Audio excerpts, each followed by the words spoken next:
বিভিন্ন রকমের চপ তো খেয়েছেন, ইফতার আইটেমে এরকম একটা চপ তৈরি করে দেখতে পারেন। ইফতারের প্লেট হয়ে যাবে একদমই ফাঁকা। সালামু আলাইকুম everyone, welcome back to my channel. মুস্কানের রান্নাঘরে সবাইকে স্বাগতম জানাচ্ছি আজকের এই রেসিপিটি দেখার জন্য। আজকের আয়োজনে আপনাদের জন্য নিয়ে এসেছি মজাদার একটা ইফতারের আইটেম, যেটি তৈরি করা একদমই সহজ। হাতে মাত্র 10 মিনিট সময় থাকলে ঝটপট করে এই রেসিপিটি তৈরি করে নিতে পারবেন। প্রথমে এখানে আমি একটা সিদ্ধ আলু নিয়ে নিয়েছি, মিডিয়াম সাইজের আলু। এই আলুটা একটা গ্রেটারের সাহায্যে আমি গ্রেট করে নিব। আপনারা চাইলে ম্যাশারের সাহায্যেও ম্যাশ করে নিতে পারেন, অথবা ব্লেন্ডার জারে দিয়েও ব্লেন্ড করেও নিতে পারেন। আলু গ্রেট করে নেওয়া হয়ে গেছে। এবার হাতের সাহায্যে ভালো করে আবারও মতে নিব, যাতে কোনো রকম আলু গুটি গুটি না থাকে। তো দেখতেই পাচ্ছেন আলুটি আমি খুব স্মুথ করে মথে নিয়েছি। এবার এখানে পানি দিয়ে দিব পরিমাণ মতো।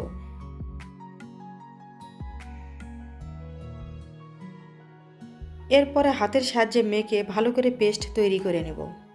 আজকের এই ভিডিওটি যারা দেখছেন প্লিজ একটা লাইক দিয়ে ভিডিওটি দেখা শুরু করে দিবেন। তো দেখুন আলুর সুন্দর একটা পেস্ট তৈরি করে নিয়েছি। এর ভিতরে কোনো রকম গুটি গুটি বা দলা দলা নেই। এরকমই একটা স্মুথ পেস্ট তৈরি করে নিতে হবে।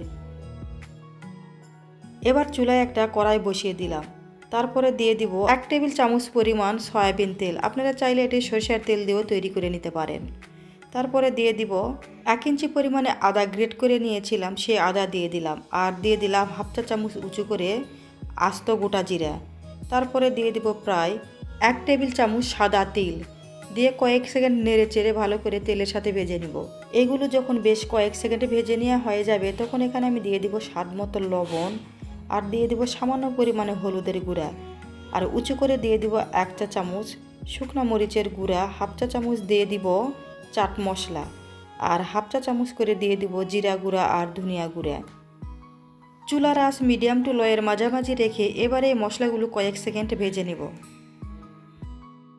মশলাগুলো যখন ভেজে নেওয়া হয়ে যাবে, তখন এখানে আমি দিয়ে দিব বেশ কিছু পরিমাণে ধনিয়া পাতা কুচি। এবারে ধনিয়া পাতা কুচিগুলো মশলার সাথে ভেজে নিব প্রায় 1 মিনিটের মতো। এরপরেই দিয়ে দিব পেস্ট তৈরি করে রাখা আলুগুলো, আর ওই বাটি ধুয়েই সামান্য পরিমাণে পানি দিয়ে দিলাম। দিয়ে মশলার সাথে আলু ভালো করে মিশিয়ে নেব। এ পর্যায়ে অনবরত নেড়েচেড়ে রান্না করে নিব। তারপরে আলুতে যখন এরকম একটা বলক উঠে আসবে, তখন এখানে আমি দিয়ে দিব 1/3 কাপ সুজি।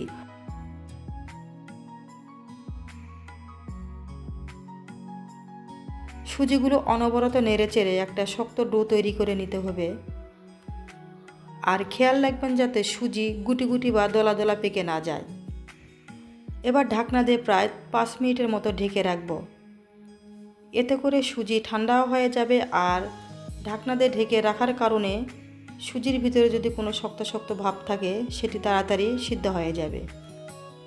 5 মিনিট পরেই এবার এগুলি একটা প্লেটে নিয়ে নিব।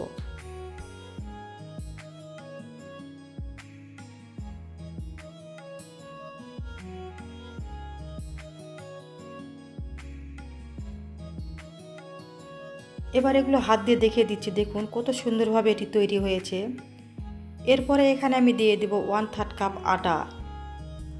এবার এগুলো হাতের সাহায্যে মেখে একটা শক্ত ডো তৈরি করে নিতে হবে।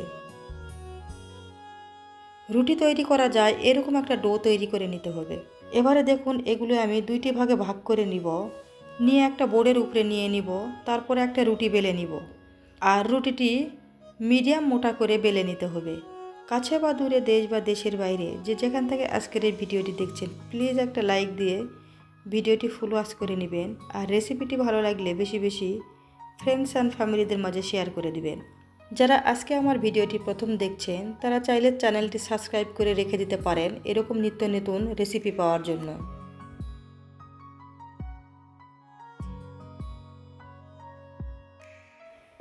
রুটি বেলে নেওয়া হয়ে গেছে। এরকম একটা কৌটার মুখ দিয়ে গোল গোল করে কেটে নিব।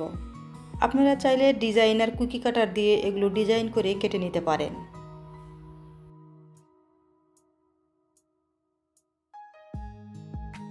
এবার সাইডের অংশগুলো উঠিয়ে নিতে হবে।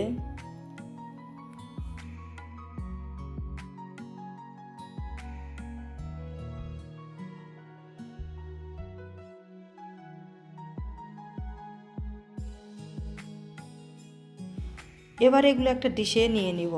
এই ইফতার আইটেমটি তৈরি করা একদমই সহজ, কোনো রকম ডিজাইন করার ঝামেলা নাই।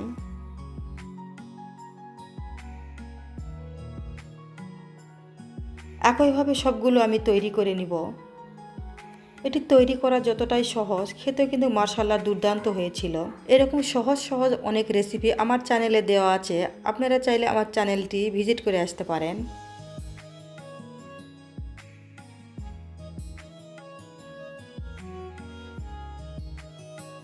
আমি আগে একটা কড়াইয়ে তেল গরম বসিয়ে দিয়েছিলাম। তেল যখন মিডিয়াম গরম হয়ে আসবে তখন আমি একটা একটা করে চপগুলো দিয়ে ভেজে নিব। চুলার আঁচ মিডিয়ামে রেখে উল্টে পাল্টে বেশ কিছু সময় নিয়ে এগুলো মুচমুচে করে ভেজে নিতে হবে। তেল যদি বেশি গরম হয়ে আসে তাহলে চপগুলো দেওয়ার পরে দেখবেন উপরটা কালার চলে এসেছে চপের, আর ভেতরটা কুকি হয়নি। তাই মিডিয়াম যখন তেল গরম হয়ে আসবে তখনই চপগুলো দিয়ে মিডিয়াম আঁচে রেখে উল্টে পাল্টে বেশ কিছু সময় নিয়ে গোল্ডেন ব্রাউন করে ভেজে নিতে হবে। চপগুলো দেখুন একদম মুচমুচে করে ভেজে নেওয়া হয়ে গেছে। এবার তেল থেকে উঠিয়ে নেব।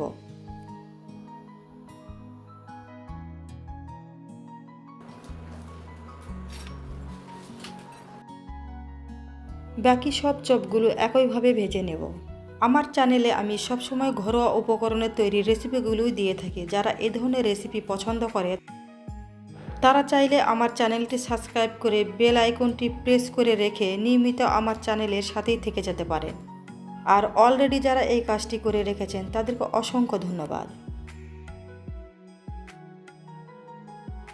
সবগুলো ইফতারি আইটেম আমি তৈরি করে নিয়েছি। দেখুন উপরটা কত ক্রিস্পি আর ভিতরটা কতটা জুসি হয়েছে।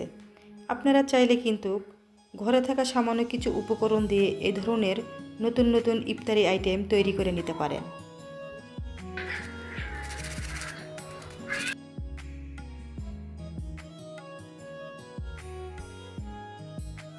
এগুলো সস দিয়ে খেতে কিন্তু অসম্ভব মজাদার লাগে। যারা ইফতারের টেবিল নতুন নতুন আইটেম দিয়ে প্রতিদিন সাজাতে চান তারা চাইলে এই রেসিপিটি ট্রাই করতে পারেন। আমি আবারও আসবো নতুন কোনো রেসিপি নিয়ে। ততক্ষণে আপনারা অনেক বেশি ভালো থাকবেন আর সুস্থ থাকবেন। আজ এখানেই বিদায় নিয়ে নিচ্ছি। আসসালামু আলাইকুম। আল্লাহ হাফেজ।